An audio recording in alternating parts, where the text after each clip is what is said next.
तो चलिए गाइस, आज के वीडियो में हम जो है वो BSc third year organic chemistry का एक न्यू चैप्टर स्टार्ट करते हैं जिसका नाम है प्रोटीन।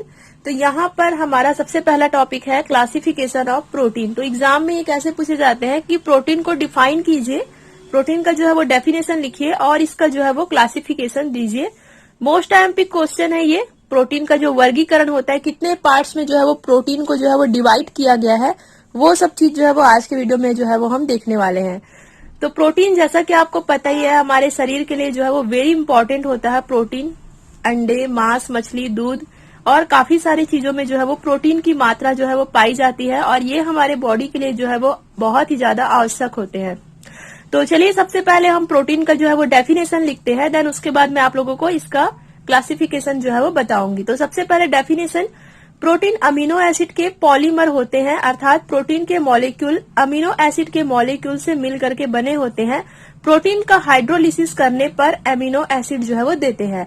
तो देखिए गाइस, जो प्रोटीन का जो मॉलिक्यूल होता है वो अमीनो एसिड से जो है वो मिल करके बने होते हैं। मतलब बहुत सारे अमीनो एसिड जो है वो मिल करके प्रोटीन का मॉलिक्यूल बनाते हैं। तो हम ये कह सकते हैं कि जो प्रोटीन होता है वो अमीनो एसिड के जो है वो पॉलीमर होते हैं।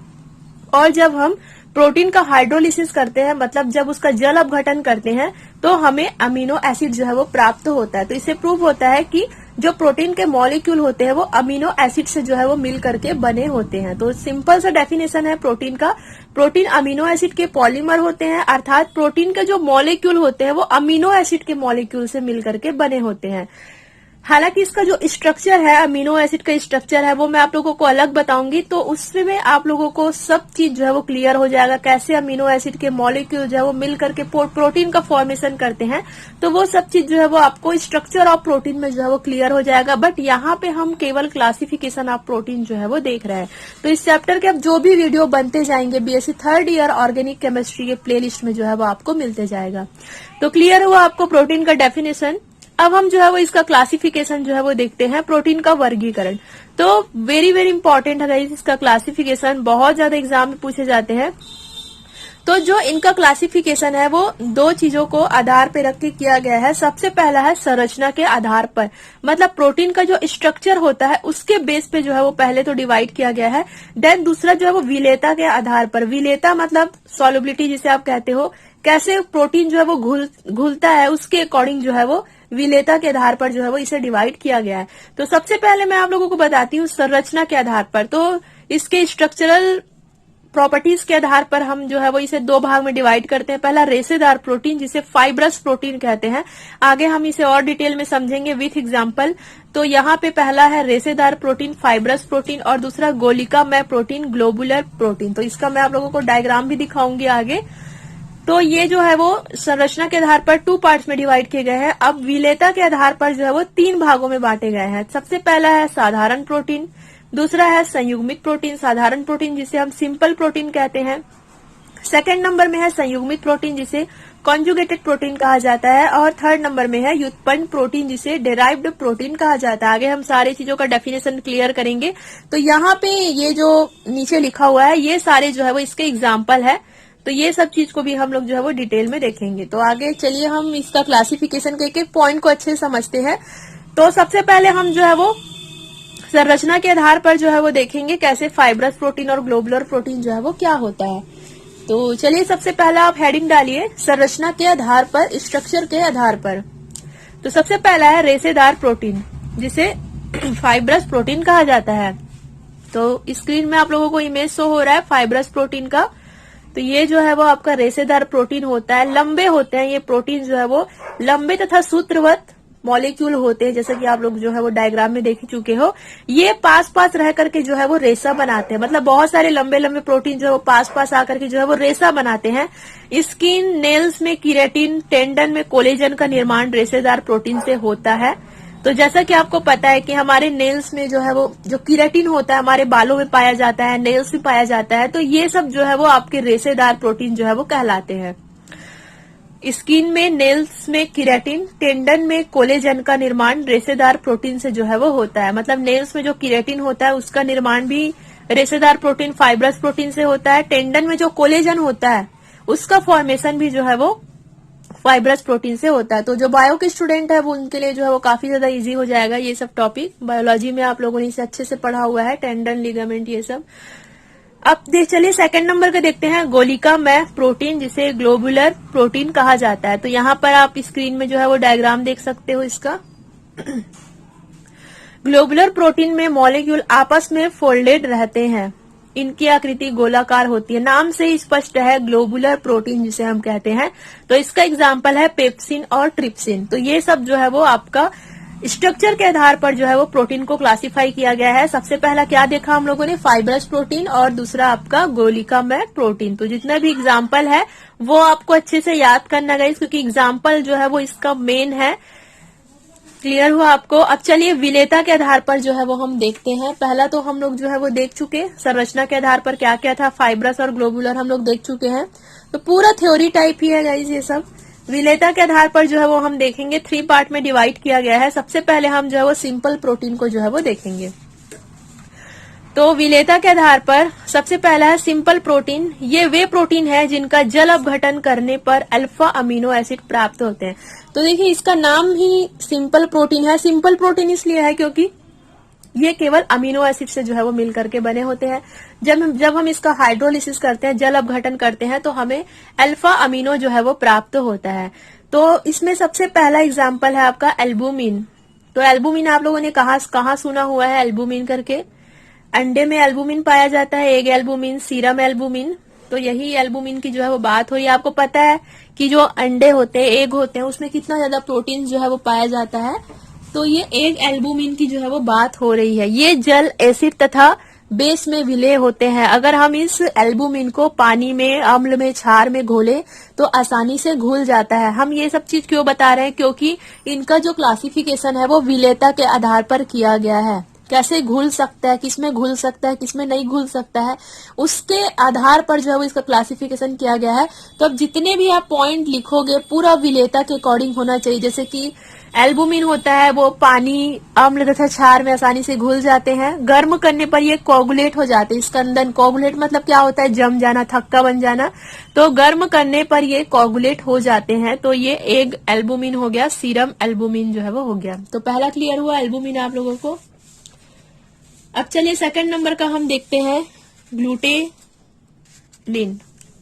सेकंड नंबर का पॉइंट जो है वो आप लिखिए ग्लूटेलिन। तो ये भी जो है वो आपके सिंपल प्रोटीन के अंतर्गत जो है वो आते हैं। तो ये जल में अविलेय होते हैं। अगर हम इसे पानी में घोलते हैं तो ये पानी में जो है वो नहीं घुलते हैं, लेकिन एसिड बेस में जो है वो विलेय होते हैं। लेकिन अम्ल और क्षार में अगर हम इसे घोलते हैं तो आसानी से घुल जाता है। जैसे एग्जाम्पल के लिए ग्लूटेनिन गेहूं में जो है वो ये पाया जाता है। तो सेकंड नंबर क्लियर हुआ आपको। थर्ड नंबर देखिए प्रोलामीन। तो जो भी आप लिखोगे इस पॉइंट बना करके जो है वो आपको लिखना है। प्रोलामीन पहला, ये जल तथा लवण में अविलेय है। मतलब प्रोलामीन को अगर हम पानी और सॉल्ट वगैरह में घोलते हैं तो नहीं घुलता है, लेकिन एसिड और बेस में जो है वो आसानी से घुल जाता है। ग्लाइडिन गेहूं में और होर्डिन जो है वो जौ में। तो एग्जाम्पल है ये सब जो है वो कहाँ पर जो है वो पाया जाता है।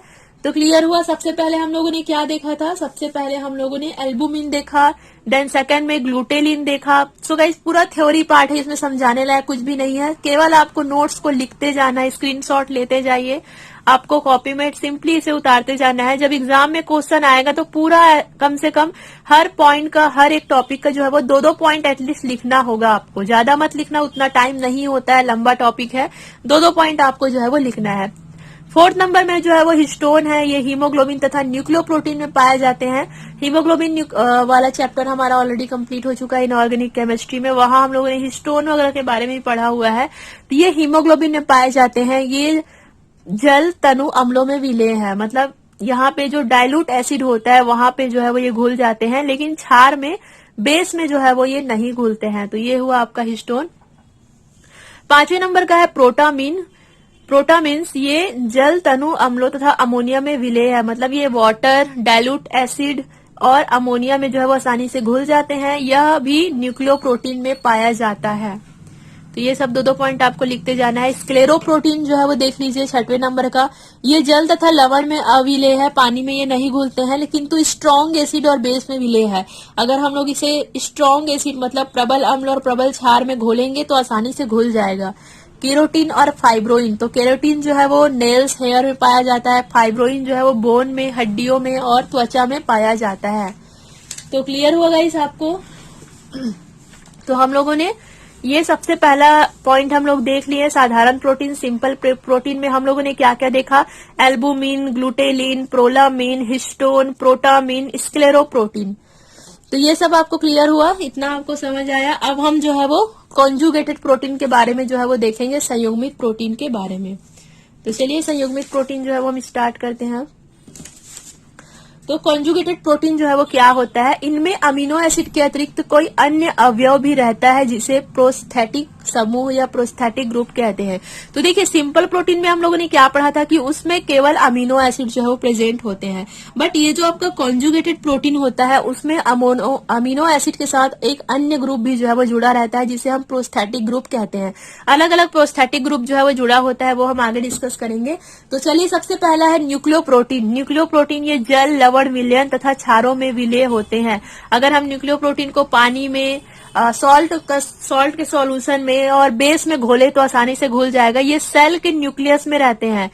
कोशिका का जो क्या बोलते हैं हिंदी में, केंद्रक कहते हैं आई थिंक। तो जो सेल का न्यूक्लियस रहता है उसमें जो है वो न्यूक्लियोप्रोटीन पाया जाता है। अगर बायो के स्टूडेंट होंगे तो आप आसानी से जो है वो, आप लोगों ने सेल का डायग्राम आप लोगों ने फर्स्ट ईयर में पढ़ा होगा जूलॉजी में, तो वहां पे जो है वो आपको पता होगा न्यूक्लियोप्रोटीन जो है वो पाए जाते हैं। तो क्लियर हुआ आपको, हमारे कोशिकाओं में जो है वो ये पाया जाता है।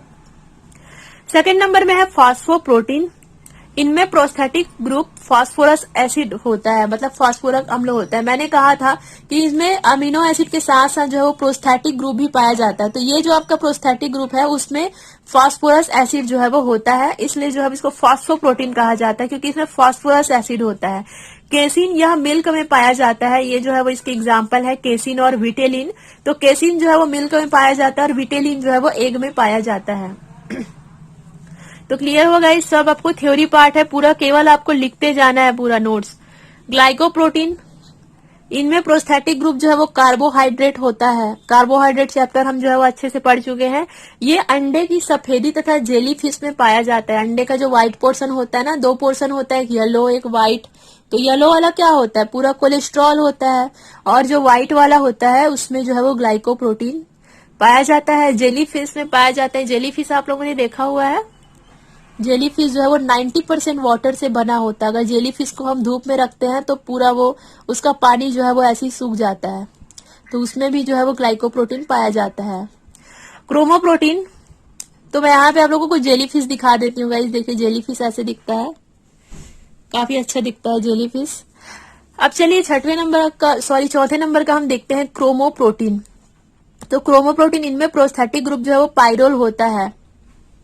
इनमें आयरन, कॉपर, मैग्नीशियम, कोबाल्ट जैसे मेटल्स होते हैं। हीमोग्लोबिन एंड क्लोरोफिल, तो आप लोगों ने हीमोग्लोबिन और क्लोरोफिल का स्ट्रक्चर पढ़ा हुआ है अच्छे से, मैंने बताया हुआ है, जिसमें पाइरोल साइकिल जो है वो आप लोगों ने पढ़ा हुआ है। तो ये सब जो है वो आपका क्रोमोप्रोटीन के अंतर्गत जो है वो आता है। अब चलिए हम जो है वो लास्ट देख लेते हैं, डेराइव्ड प्रोटीन, जिसे व्युत्पन्न प्रोटीन कहा जाता है। तो डेराइव्ड का मतलब आप क्या समझते हो, ये प्रोटीन का एसिड, बेस तथा एंजाइम के द्वारा जल अपघटन करने पर प्राप्त होते हैं। मतलब ये जो प्रोटीन होता है वो डेराइव्ड रहता है, व्युत्पन्न किया जाता है। कैसे, हम प्रोटीन को जो है वो एसिड से, बेस से, वाटर से के एंजाइम द्वारा जब हम लोग जो है वो इसका हाइड्रोलिसिस करते हैं, जल अपघटन करते हैं, तो हमें डेराइव्ड प्रोटीन प्राप्त होता है। तो सबसे पहला है मूल व्युत्पन्न प्रोटीन। ये प्रोटीन मूल प्रोटीन में थोड़ा सा परिवर्तन होने के कारण बनते हैं। मतलब जो आपका सिंपल प्रोटीन होता है, अगर हम उसमें नॉर्मली से कुछ चेंज करते हैं तो हमारा मूल उत्पन्न प्रोटीन जो है वो बनता है। 3 प्रकार के होते हैं ये, प्रोटियंस, मेटा प्रोटीन और स्कंदित प्रोटीन। तो तीनों का नाम आप याद कर लेना अच्छे से। सेकंड नंबर का है गौण व्युत्पन्न प्रोटीन। ये प्रोटीन मूल प्रोटीन पर ताप, अम्ल व क्षारों की क्रिया से प्राप्त होते हैं। 3 प्रकार के होते हैं। मतलब जो हमारा मूल प्रोटीन होता है उसमें अगर हम टेम्परेचर, एसिड और बेस का रिएक्शन कराते हैं तो फिर उससे प्राप्त होता है, जिससे गौण व्युत्पन्न प्रोटीन कहते हैं। एग्जाम, तो सबसे पहला है एब्यूमोसिस, सेकंड नंबर में है पेप्टोन और तीसरे नंबर में है पॉलीपेप्टाइड। तो ये तो हुआ गाइस आज का टॉपिक। इसके बाद हम जो है वो स्ट्रक्चर ऑफ प्रोटीन भी देखेंगे। तो आई होप यू गाइस आज का वीडियो भी आप लोगों के लिए हेल्पफुल रहा होगा, and thank you so much for watching.